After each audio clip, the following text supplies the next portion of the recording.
എല്ലാവർക്കും നമസ്കാരം.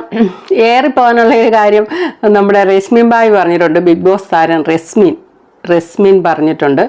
അപ്പം എന്താണെന്ന് വെച്ചാൽ പുള്ളിക്കാരത്തി 6-7 വർഷവും കണ്ട് മദ്രസ പഠിച്ചിട്ടുണ്ട്. പക്ഷേ ഇപ്പം അതൊക്കെ അത്ര ശരിയായിട്ട് പുള്ളിക്കാരത്തിക്ക് തോന്നുന്നില്ല. ലോകപരിചയവും പലരെ കണ്ട് സംസാരിക്കുകയൊക്കെ ചെയ്തപ്പം ഈ മദ്രസ പഠിപ്പിക്കുന്നതൊക്കെ അത്ര ശരിയല്ല. പുള്ളിക്കാരത്തിക്ക് ഇപ്പോൾ ദേഷ്യം വരുന്നുണ്ടെന്നൊക്കെ പറയുന്നുണ്ട്. ഫസ്റ്റിലെ അതൊന്ന് കേൾക്കാം. സത്യം പറയല്ല, ഞാൻ മദ്രസയിൽ 6ാം ക്ലാസ് വരെ പോയ ഒരാളാണ്. പക്ഷെ മദ്രസയിൽ എന്നെ പഠിപ്പിച്ച കുറെ കാര്യങ്ങളുണ്ട്. അതൊക്കെ ഇപ്പൊ എനിക്ക് ആലോചിക്കുമ്പോ ദേഷ്യമൊക്കെ വരും. അപ്പോ അത് തിരിച്ചറിവുകളാണ്. ഓരോ സിറ്റുവേഷൻ, ഓരോ സ്റ്റേജിൽ നമ്മള് ലോകം കാണാന്ന് പറയില്ലേ, നമ്മളിങ്ങനെ ഓരോന്ന് കാണുകയോ അറിയുകയോ ഓരോ ആൾക്കാരോട് സംസാരിക്കുമ്പോഴാണ് നമുക്ക് കൂടുതൽ കാര്യങ്ങൾ മനസ്സിലാവുന്നത്. പുള്ളിക്കാരത്തി അങ്ങനെ 6ാം ക്ലാസ് വരെ പഠിച്ചു. പക്ഷെ പിന്നീട് ഇപ്പം ഈ ഒരു പ്രായമൊക്കെ എത്തിയപ്പം ഇസ്ലാം മതത്തിലെ പഠിപ്പിക്കുന്ന കാര്യങ്ങളോട് പുള്ളിക്ക് ദേഷ്യം തോന്നുന്നു. ലോകപരിചയമൊക്കെ ആയപ്പോൾ തോന്നുന്നു എന്നാണ് പറയുന്നത്. ഇത് റസ്മിൻ ബായിയുടെ മാത്രം ഒരു വ്യക്തിപരമായ ഒരു അഭിപ്രായമേ നമുക്ക് ഇതിൻ്റെ അകത്ത് പറയാൻ പറ്റുള്ളൂ. കാരണം നമ്മൾ ഈ കേരളത്തിൽ ജീവിക്കുന്നവരൊക്കെ എല്ലാ മതത്തിൻ്റെയും ചട്ടക്കൂടുകളിലാണ്. നമ്മുടെയൊക്കെ കാലയിൽ അദൃശ്യമായ ഒരു ചങ്ങല പോലെ തന്നെയാണ് കുറേ സംസ്കാരവും പൈതൃകങ്ങളും അല്ലെ കീഴ്വഴക്കങ്ങളും അലിഖിത നിയമങ്ങളും ഇതുമെല്ലാം ഒരു രീതിയാണ്. അതിൻ്റെ അകത്ത് ഈ വളരെയധികം ആ ഒരു ചട്ടക്കൂടിൻ്റെ അകത്ത് നിൽക്കുമ്പോൾ അതിൻ്റെ അകത്ത് വളരെയധികം ഫ്രീഡം ഒന്നും നമുക്ക് കിട്ടുന്നില്ല. മതത്തിൽ വിശ്വസിച്ച് പോയ അദൃശ്യമായ ചില ചങ്ങലകളുണ്ട്. ദൈവമുണ്ട്, ആ കൂടെ ദൈവവിശ്വാസമുണ്ട്, ദൈവമുണ്ട്, കർമ്മ എന്ന് പറയുന്ന ഒരു സംഭവമുണ്ട്. അങ്ങനെ കുറേ കാര്യങ്ങളെ നമ്മൾ ഭയപ്പെടുന്നുണ്ട്. പിന്നെ നമ്മൾ സമൂഹം എന്ത് വിചാരിക്കും എന്നുള്ളൊരു ഭയമുണ്ട്. അങ്ങനെ കുറേ അധികം നിബന്ധനകൾ, ചട്ടക്കൂട് ഇതിനുള്ളിലാണ് നമ്മൾ നിൽക്കുന്നത്.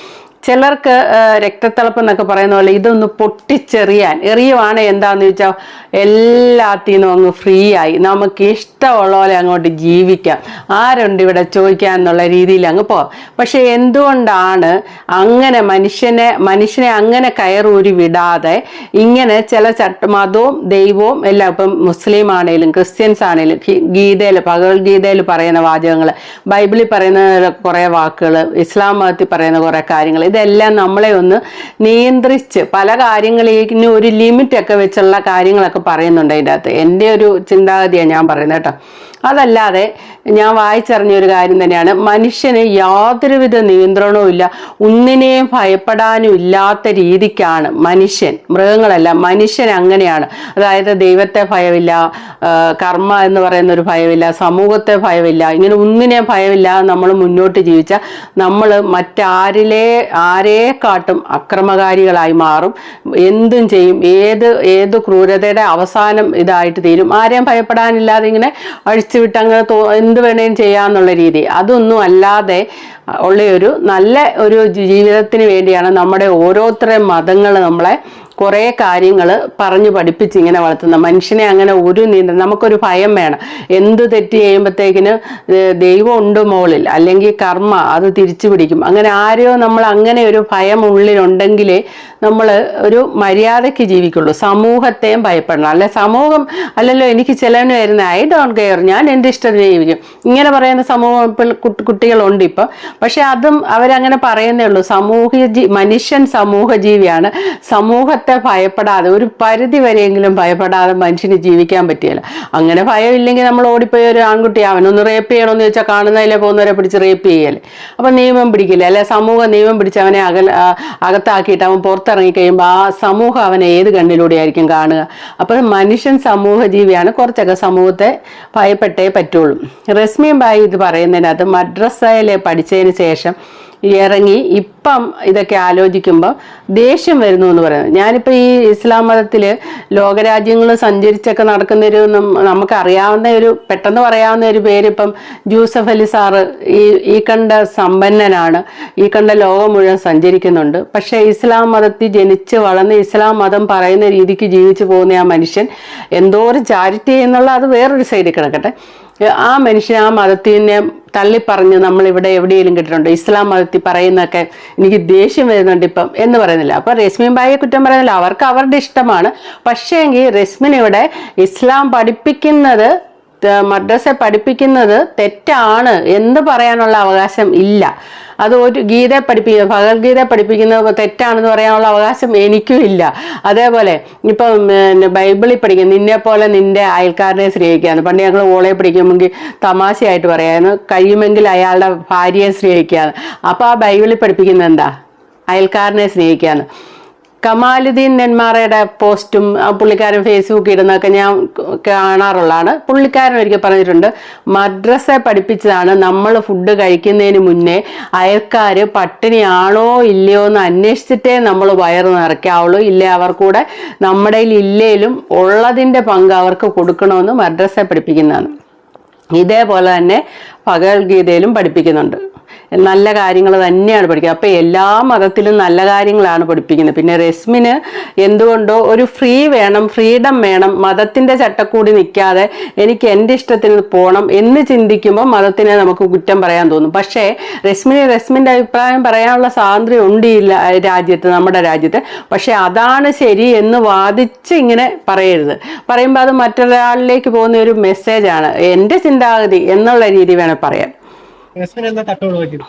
ഞാൻ തട്ട് ഒഴിവാക്കിയത് എൻ്റെ ഒരു ഓർമ്മ ശരിയാണെങ്കിൽ +2 വരെ എനിക്ക് തട്ടുണ്ടായിരുന്നു.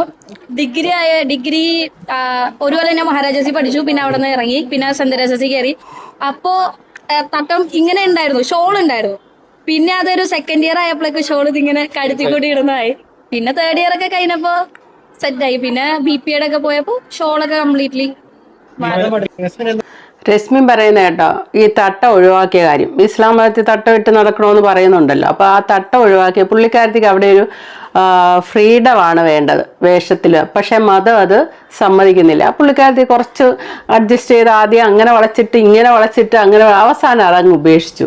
അപ്പോൾ പുള്ളിക്കാരത്തിക്ക് അവിടെ മതം പുള്ളിക്കാരത്തിയുടെ നോട്ടത്തിൽ ഒരു വില്ലനായിട്ടാണ് വന്നിരിക്കുന്നത്. കാരണം എൻ്റെ സ്വാതന്ത്ര്യം, എനിക്ക് ഷാൾ ഇടണ്ട, പക്ഷെ ഷാൾ ഇടണമെന്ന് മതം പറയുന്നു. അപ്പം മതത്തിനെ ഒരു വില്ലനായിട്ട് കണ്ട് പുള്ളിക്കാരത്തി അതിൽ നിന്ന് അങ്ങ് പുറത്ത് ചാടി. അതാണ് ആ മതത്തിൻ്റെ കെട്ടുപാടുകളിൽ നിന്ന് അങ്ങ് പുറത്ത് ചാടി. ഇപ്പം പറയുന്നുണ്ട് അമ്മയൊക്കെ നിസ്കരിക്കും, അനിയനൊക്കെ നിസ്കരിക്കും, ഞാൻ അതിന് എതിര് പറയാറില്ലെന്ന്. പുള്ളിക്കാരത്തേക്ക് നിസ്കരിക്കുന്നത് ഇഷ്ടമില്ലായിരിക്കും, അതും മതത്തിൻ്റെ ഒരു ഇതല്ലേ. പക്ഷേ ഇതെല്ലാം ചെയ്യാനുള്ള സ്വാതന്ത്ര്യം ഉള്ളപ്പം അതെല്ലാം തെറ്റാണ് എന്ന് പറയരുത്. അതാണ് മെയിൻ പോയിന്റ്. അതൊന്ന് രശ്മി സംസാരിച്ച് വെക്കുന്നതിന് ഇസ്ലാം മതത്തിൽ പറയുന്ന കാര്യങ്ങൾ, മദ്രസ പഠിപ്പിക്കുന്ന കാര്യങ്ങൾ തെറ്റാണ് എന്ന് മനസ്സിലായ പോലെയാണ് പറയുന്നത്. അങ്ങനെ പറയാൻ അവകാശമില്ല. ഇതൊക്കെ ചെയ്യാനുള്ള അവകാശമുണ്ട്.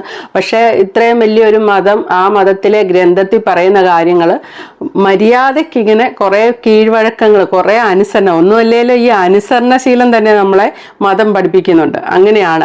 ഈ അനുസരണയൊക്കെ കൊണ്ട് നമുക്ക് ഒരു ദോഷവും വരുന്നില്ല. ഇപ്പുറത്തെ സൈഡിൽ നമുക്ക് ഈ മതത്തിൻ്റെ, ഏത് മതത്തിൻ്റെ ആണെങ്കിലും, ക്രിസ്ത്യൻസ്, മുസ്ലിം, ഹിന്ദു മതത്തിൻ്റെ ആണെങ്കിലും അവരൊക്കെ പറയുന്ന കേട്ട് അനുസരിച്ച് ജീവിച്ച നമുക്ക് തന്നെയാണ് നമ്മുടെ ഒരു ലൈഫ് കൈ കിട്ടുന്നത്. ഈ രശ്മിനൊക്കെ വർഷങ്ങൾക്ക് ശേഷം തിരിഞ്ഞു നോക്കുമ്പോൾ എന്താണ് കിട്ടിയിരിക്കുക എന്ന് പറയാൻ പറ്റില്ല. ഉണ്ട്, അവർക്ക് സംതൃപ്തി ഉണ്ടാവും. കാരണം എല്ലാത്തിനും ഇങ്ങനെ പറന്ന് നടക്കുന്ന ഒരു ചിത്രശലഭം പോലെ ഒന്നും ബാധ്യതകളില്ല, പുറകിലോട്ട് നോക്കിയാൽ ഒന്നുമില്ല ബാധ്യത, അങ്ങനെ ജീവിക്കുക. ആ മൈൻഡ് ഉള്ളത് കൊണ്ടായിരിക്കും അവരിങ്ങനെ.